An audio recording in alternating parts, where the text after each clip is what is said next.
In 1952, a full-page advertisement appeared in Life magazine.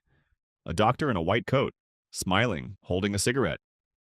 The headline read, "More doctors smoke Camels than any other cigarette." It wasn't satire, it ran in 50 medical journals across America. Millions of people read it and thought, if doctors smoke, it must be safe. Today, cigarettes kill around 8 million people every single year. But this wasn't a mistake. It wasn't ignorance. This was the most successful addiction campaign in human history, and it started long before any advertisement.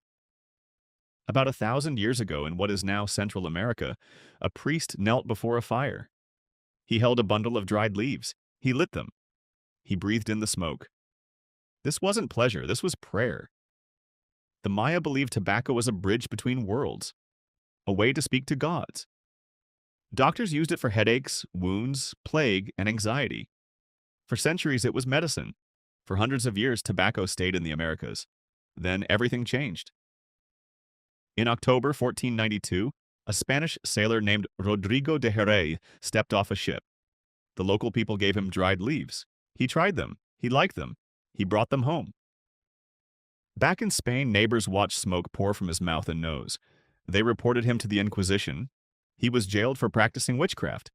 But the plant spread faster than any jail could contain it. By the 1560s, a French diplomat named Jean Nicot sent tobacco to the Queen of France. He told her it cured migraines. She tried it. She was convinced.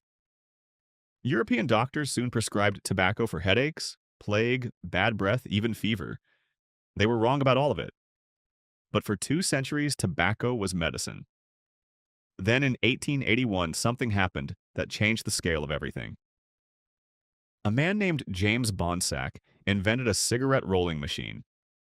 Before it, cigarettes were rolled by hand. Slow, expensive, limited. His machine produced 120,000 cigarettes a day. One machine replaced 48 workers.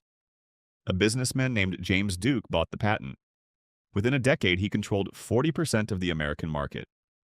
Cigarettes were suddenly cheap, portable, everywhere. But people still needed a reason to want them. The real turning point came in 1917. When America entered World War I, tobacco companies saw an opportunity. They lobbied the government to include cigarettes in every soldier's daily ration. General Pershing sent a telegram back home.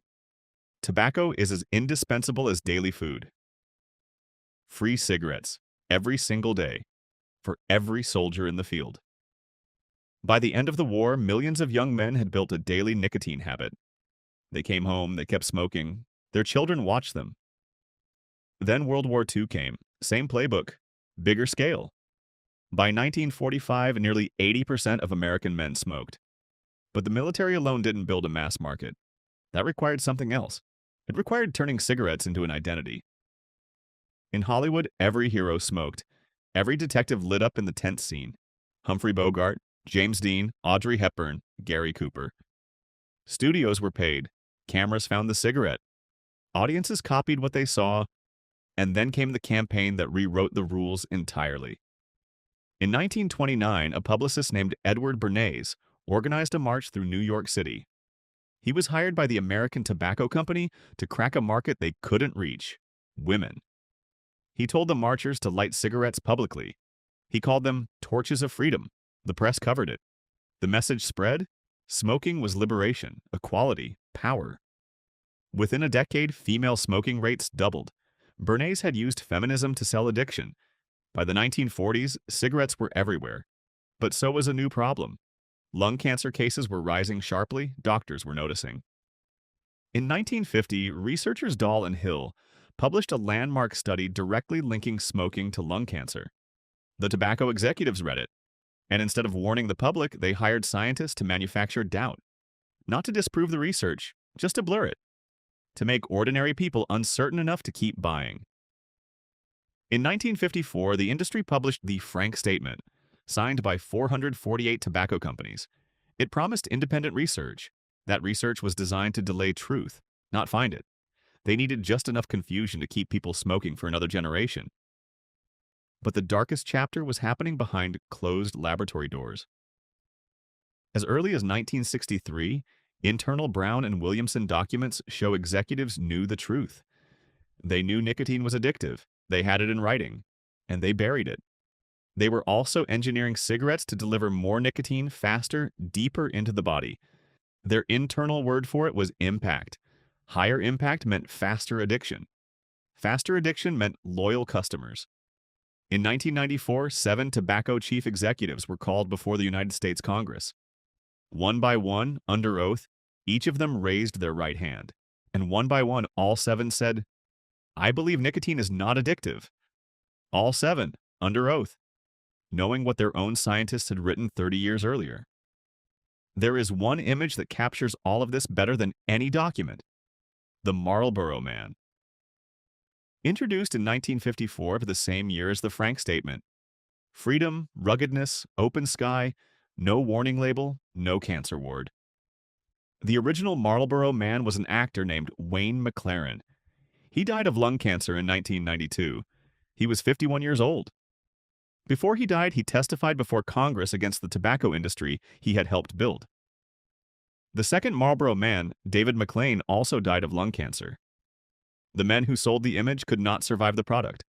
By the end of the 20th century, tobacco had killed 100 million people, more than both world wars combined. Today, 1.3 billion people on Earth still smoke. Most started before the age of 18. And most believe, somewhere deep down, that quitting is simply a matter of willpower. But here is what the documents, the laboratories, and the Senate hearings actually show. Nicotine reaches your brain in 7 seconds, faster than most injections. An intravenous injection takes 15 to 30 seconds. A cigarette takes 7. The craving you feel is not a character flaw. It is a feedback loop engineered in a laboratory. Engineered by people who wrote it down, hid it for decades, and swore under oath they didn't know. The ritual, the image, the torch of freedom, the doctor in the ad. None of it was for you. All of it was aimed at you. Tonight, around 5.5 trillion cigarettes will be smoked on this planet. Each one is the end of a chain that begins not with desire, but with a decision made in a boardroom. A decision to engineer a habit, disguise it as freedom, and sell it to the world. You were not weak. You were not undisciplined.